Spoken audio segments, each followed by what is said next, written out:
જય અંબે વિદ્યાર્થી મિત્રો, જય અંબે યુટ્યુબ ચેનલ પર તમારું હાર્દિક સ્વાગત છે। તો આપણે આગળના લેક્ચર્સમાં આપણે ચેપ્ટર નંબર 5 વિશે અભ્યાસ કરતા હતા, સજીવોના પાયાનો એકમ કોષ, ધોરણ 9 ની અંદર। ઓકે, તો આગળના લેક્ચરમાં આપણે એ અભ્યાસ કર્યો હતો કે કોષનું સૌપ્રથમ અવલોકન કોણે કર્યું હતું? તો રોબર્ટ હુક નામના વૈજ્ઞાનિકે કર્યું હતું। ત્યારબાદ બહુકોષી સજીવની અંદર કોષ વિભાજન કઈ રીતે થાય છે, પૂર્વ અસ્તિત્વ ધરાવતા કોષે કોષ વિભાજન પામે અને નવા કોષોનું નિર્માણ કરે। ત્યારબાદ આપણે કોષની લાક્ષણિકતાઓ વિશે અભ્યાસ કર્યો હતો, કોષ રસ પટલ, કોષ કેન્દ્ર, કોષ દિવાલ અને કોષ રસ। તો આપણે કોષ રસ વિશે અભ્યાસ બાકી હતો, તો અત્યારે આપણે કોષ રસ વિશે જોઈએ। ઓકે, કોષ રસ પટલની અંદર આવેલ પ્રવાહીને કોષ રસ એવું નામ અપાય છે, કોષ રસ કહેવાય છે। કોષ રસ પટલ દ્વારા પ્રત્યેક કોષ મોટા પ્રદેશથી આવૃત હોય છે। આ પ્રદેશ ખૂબ આછો અભિરંજન ધરાવે છે, તેને કોષ રસ કહેવો પડે છે। તો કોષ રસ વિશે આપણે કોષની આકૃતિ જોઈ હતી, સામાન્ય આકૃતિ આ છે કોષ રસ પટલ। તો કોષ રસ પટલની અંદર આવેલા મોટા ભાગનો પ્રદેશ છે એને કોષ રસ કહેવાય છે, જે પ્રવાહીથી ભરેલો હોય છે। ઓકે, તે અંદર મોટા ભાગનો પ્રદેશ એ કોષ રસ એવો કોષની અંદર દર્શાવવામાં આવે છે। કોષ રસ મોટા ભાગનો પ્રદેશ કોષ રસ પટલની અંદર આવેલો હોય છે। તે વિશિષ્ટ પ્રકારની કોષીય અંગિકાઓ પણ ધરાવે છે। આગળ આપણે અભ્યાસ કર્યો હતો કે વિશિષ્ટ પ્રકારની અંગિકાઓ કોષ રસની અંદર હાજરી જોવા મળે છે। તો આ અંગિકાઓનો અભ્યાસ આપણે આગળ વિગતવાર કરીશું। આ બધી અંગિકાઓ કોષ માટે વિશિષ્ટ કાર્ય કરે છે। આ જેટલી પણ અંગિકાઓ જોવા મળે છે, અંતઃકોષરસ જાળ છે, લાઇસોસોમ છે, ગોલ્ગી વગેરે જેવી અંગિકાઓ છે, તે બધા વિશિષ્ટ કાર્ય સાથે સંકળાયેલી હોય છે, પોતાનું કાર્ય નિશ્ચિત હોય છે તેનું। એટલે કે અમુક અંગિકાઓ એ કોષમાં નવા દ્રવ્યનું નિર્માણ કરે, તો અમુક અંગિકાઓ એ કોષમાંથી વધારાનું જે દ્રવ્ય હોય જે કોષને નુકસાન કરતું હોય તેને દૂર કરે છે કોષની અંદર। તો આવી રીતે વિશિષ્ટ કાર્ય સાથે સંકળાયેલી હોય છે। આ કોષીય અંગિકાઓ પટલો દ્વારા આવૃત હોય છે, તે પટલ દ્વારા નિશ્ચિત રીતે આવૃત થયેલી હોય છે, તે કોષીય અંગિકાઓ। ઓકે, ત્યારબાદ આદિકોષ કેન્દ્રીય કોષમાં કોષ કેન્દ્ર પટલ તેમજ પટલીય અંગિકાઓની ગેરહાજરી હોય છે, અને સુકોષ કેન્દ્રીય કોષમાં કોષ કેન્દ્ર પટલ તેમજ કોષ પટલીય અંગિકાઓની હાજરી જોવા મળે છે। તો આગળના લેક્ચરમાં આપણે અભ્યાસ કર્યો હતો સુકોષ કેન્દ્રીય અને આદિકોષ કેન્દ્રીય વિશે અભ્યાસ કર્યો હતો, તેનો તફાવત જોયો હતો। તો સૌથી પહેલો તફાવત કયો હતો કે કોષ કેન્દ્રની ફરતે આવરણ જોવા મળે એવા કોષને કયો કહેવાય? સુકોષ કેન્દ્રીય કોષ। અને કોષ કેન્દ્રની ફરતે આવરણ જોવા મળતું નથી, એટલે કે કોષ કેન્દ્રની અંદર કોષ કેન્દ્ર પટલ ગેરહાજર હોય તો તેને આદિકોષ કેન્દ્રીય કોષ કહેવાય છે। ત્યારબાદ હજી એક આપણે લાક્ષણિકતા જોઈ હતી પટલીય અંગિકાઓની। આ પટલીય અંગિકાઓ કે ગેરહાજર હોય ને એવા કોષને આદિકોષ કેન્દ્રીય કોષ કહેવાય। અને જે પટલીય જે કોષની અંદર પટલીય અંગિકાઓ એટલે કે આપણે જે લાઇસોસોમ છે, અંતઃકોષરસ જાળ છે વગેરે જેવી જે અંગિકાઓની હાજરી જોવા મળે ને એવા કોષને સુકોષ કેન્દ્રીય કોષ। ઓકે, એવા કોષને સુકોષ કેન્દ્રીય કોષ કહેવામાં આવે છે। ત્યારબાદ આપણે પટલનું મહત્વ સમજીએ વિગતવાર વાયરસના ઉદાહરણ દ્વારા। વાયરસ કોઈ પણ પ્રકારના પટલ ધરાવતો નથી, તે કોઈ પણ પ્રકારનું વાયરસની અંદર પટલ આવેલું હોતું નથી, એટલે કે તે પટલ વગરનો હોય છે, તે પટલ એવા ધરાવતો નથી વાયરસ। ત્યારબાદ તેથી તે જીવંત લાક્ષણિકતા ધરાવતો નથી, એટલે કે પટલ તે ધરાવતો નથી માટે તે જીવંત એટલે કે જીવવાની લાક્ષણિકતા પણ ધરાવતો નથી। જ્યાં સુધી તેઓ જીવંત શરીરમાં દાખલ ન થાય, તેમના કોષોનું યાંત્રિક ગુણન ન કરે ત્યાં સુધી જીવંતતા દર્શાવતો નથી। એટલે કે વાયરસ એક સૌથી અલગ ઉદાહરણ છે, આપણે અભ્યાસ કરીએ છીએ તે પટલ તેની ફરતે પટલ આવેલું હોતું નથી માટે તે જીવંત લાક્ષણિકતા ધરાવતો નથી। એટલે કે જે શરીરની બહાર હોય કોઈ પણ સજીવ વાયરસને જીવન જીવવા માટે કોઈ પણ સજીવ એટલે કે યજમાનની જરૂર હોય છે। આ યજમાન જે વાયરસને મળે નહીં તો તે નિર્જીવ તરીકે વર્તે છે, એટલે કે શરીરની બહાર હોય યજમાનની અંદર ના હોય ત્યારે બહાર હોય ત્યારે તે નિર્જીવ તરીકે વર્તે, અને જેવો તે શરીરની અંદર દાખલ થાય ત્યારે તે જીવન યાંત્રિક કોષોનું કોષ વિભાજન કરે, ગુણન કરે અને તે પોતાના જ જેવા વાયરસનું નિર્માણ કરે અને તે જીવંત લાક્ષણિકતા ધરાવે છે। માટે આપણે વાયરસને એવું કહીએ છીએ કે તે સજીવ અને નિર્જીવને જોડતી કડી છે। ઓકે,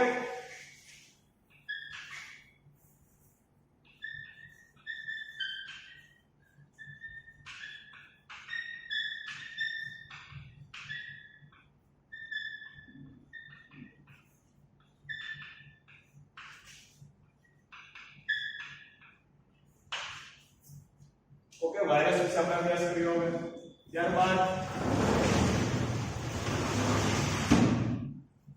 હવે આપણે કોષીય અંગિકાઓ વિશે અભ્યાસ કરીએ, એટલે કે સેલ ઓર્ગેનેલ્સ. કોષીય અંગિકાઓ બહુકોષી સજીવોમાં જટિલ રચના અને કાર્ય ધરાવે. આપણે જોયું હતું કે બહુકોષી સજીવો જટિલ રચના એક કરતા વધારે કોષોનો બનેલો હોય.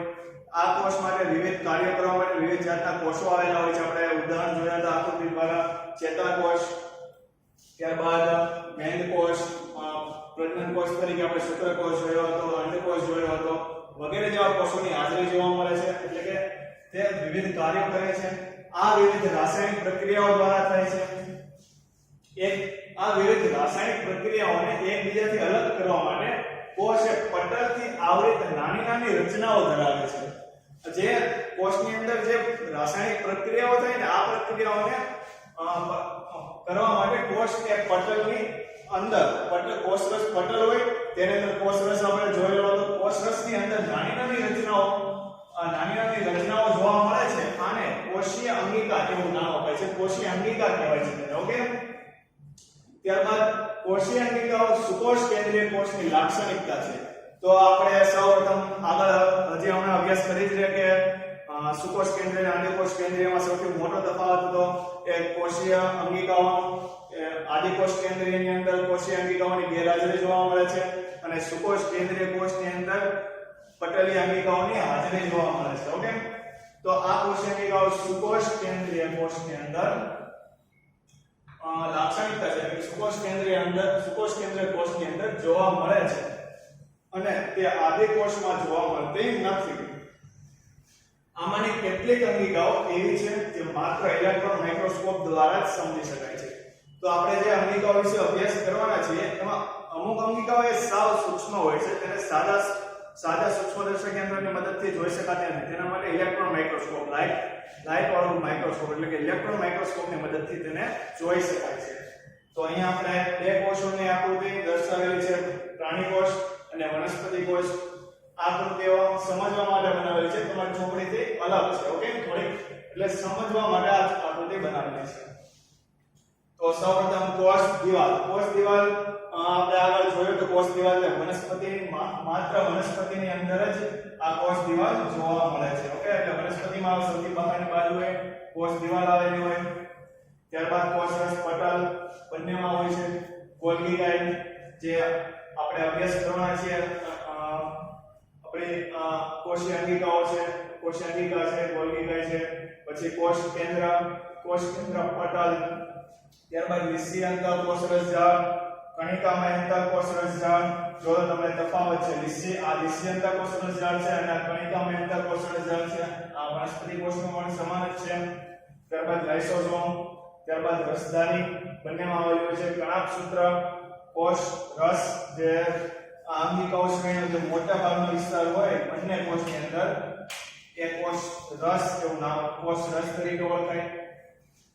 તો ત્યારબાદ રિબોસોમ્સ જે અંતઃકોષરસ જાળની અંદર જે કણિકા જોવા મળે તેને રિબોસોમ્સ તરીકે ઓળખાય.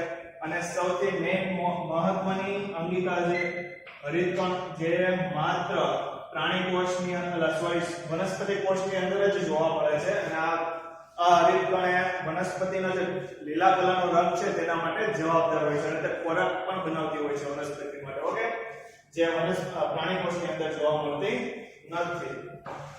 ત્યારબાદ આપણે સૌથી પહેલી અંગિકા જોઈએ અંતઃકોષરસ જાળ.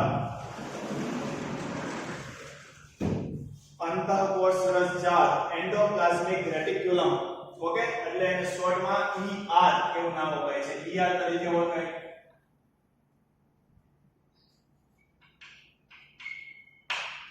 ઓકે, તે પુટિકાઓ અને નલિકાઓની મોટી આવૃત જાળીરૂપ રચના છે. આપણે અત્યારે જોયા તે જાળી સ્વરૂપે અંદર કોષની અંદર જોવા મળે છે. પુટિકાઓ સ્વરૂપે હોય, નલિકાઓ સ્વરૂપે હોય, નલિકાઓ અને મોટી આવૃત જાળીઓ સ્વરૂપે રચના ધરાવે છે.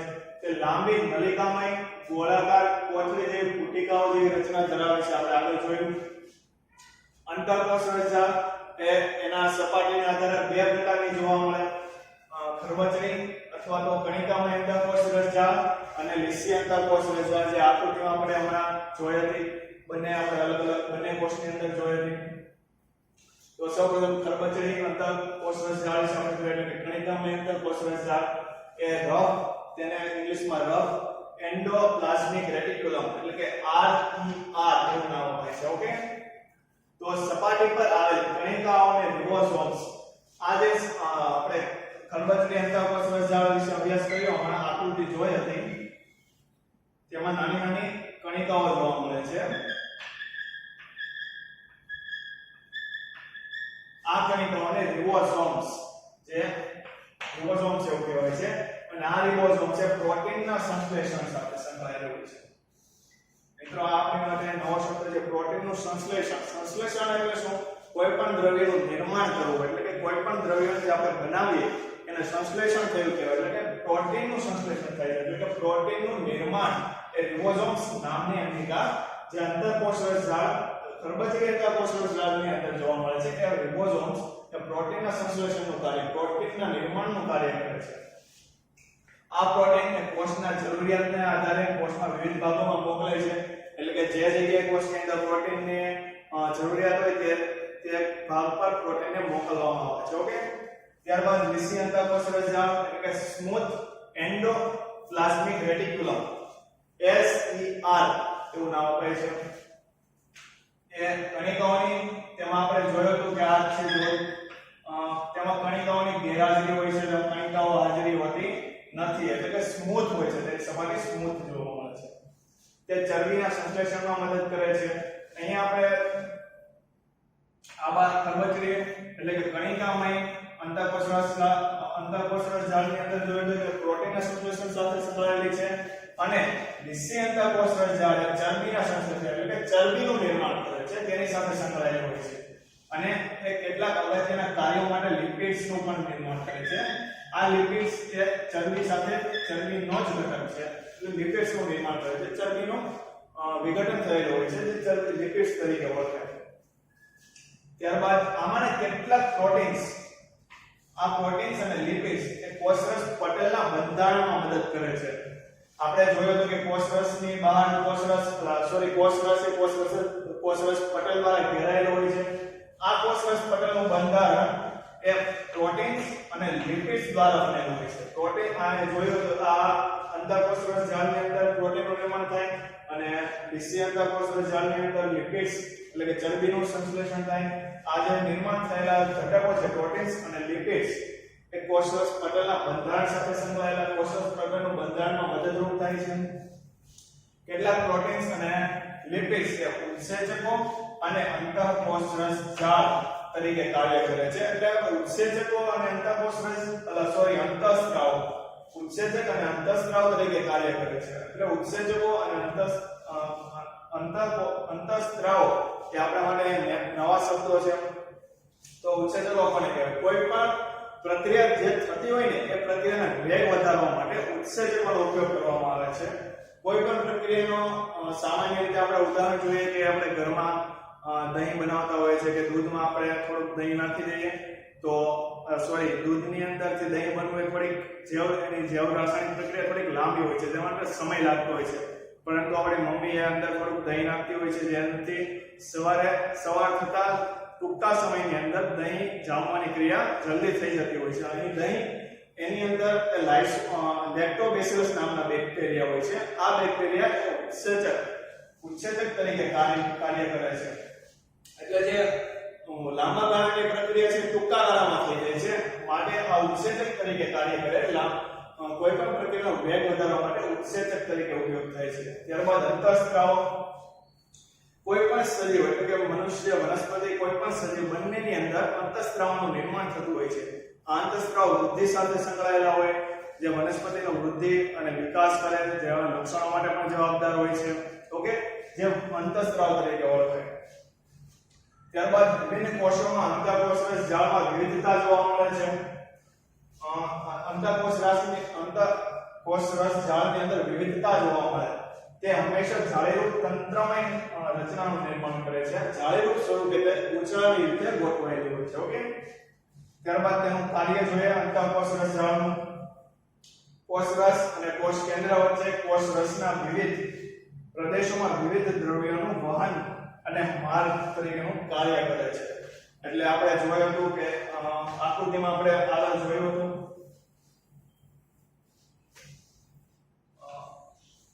આ કોષ કેન્દ્ર છે, એના પ્રત્યે કોષ કેન્દ્ર પટલ અને આખા કોષનું નિર્માણ થયેલું હોય છે. અહીંયા આપણે